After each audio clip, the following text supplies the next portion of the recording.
Bonjour chers élèves de la 5e année de l'école Les Rossignols. Nous sommes lundi 4 mai 2020. On a l'orthographe. On va faire une autre séance du pluriel des noms composés. Suivez s'il vous plaît. Alors, dans un nom composé, seuls les noms et les adjectifs peuvent prendre la marque du pluriel. Voilà des exemples. Un centre-ville. Centre, c'est un nom. Ville, nom. Alors, au pluriel, des centres-villes.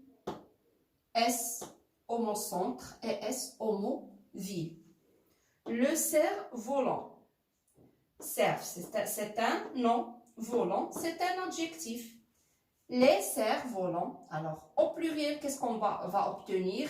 Cerf avec S et volant avec S, parce qu'il s'agit d'un nom plus un adjectif. L'exemple suivant, un sourd-muet. Adjectif plus adjectif. Bien sûr, au pluriel, sourd va prendre S et muet aussi va prendre S. Attention, pour les noms, il faut tenir compte du sens. Vous avez là-bas un timbre-poste. Alors, au pluriel, des timbres-postes, même s'il s'agit d'un nom, timbre c'est un nom, poste c'est un nom. Mais dans ce cas, c'est comme si on dit des timbres de la poste. On peut dire qu'on a une préposition sous-entendue dans ce cas. Alors, il faut faire attention au sens.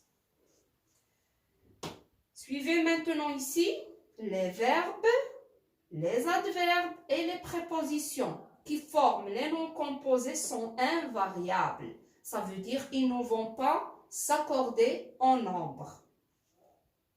Un sèche-cheveux. Sèche-verbe, cheveux, non. Alors, la marque du pluriel, c'est seulement pour le mot cheveux. Vous voyez bien le S. Le haut-parleur. Haut, c'est un adverbe. Parleur, c'est un nom. Alors, on obtient les haut-parleurs. Le S seulement pour parleur. Haut, c'est un adverbe. Un sous-sol. Sous, c'est une préposition. Au pluriel, bien sûr, on va mettre le S seulement pour sol, qui a comme nature grammaticale non. Maintenant, pour les noms composés formés par des mots reliés par une préposition, seul le premier mot s'accorde en nombre. Alors, dans ce cas, on parle des mots composés ou bien des noms composés où on a un nom plus un complément du nom. Exemple, un ver de terre. Ver, c'est un nom. De terre, un complément du nom. Alors, vous avez ver et terre sont reliés par une préposition. Au pluriel, on va obtenir des vers de terre. On ne met pas la marque du pluriel pour le mot terre.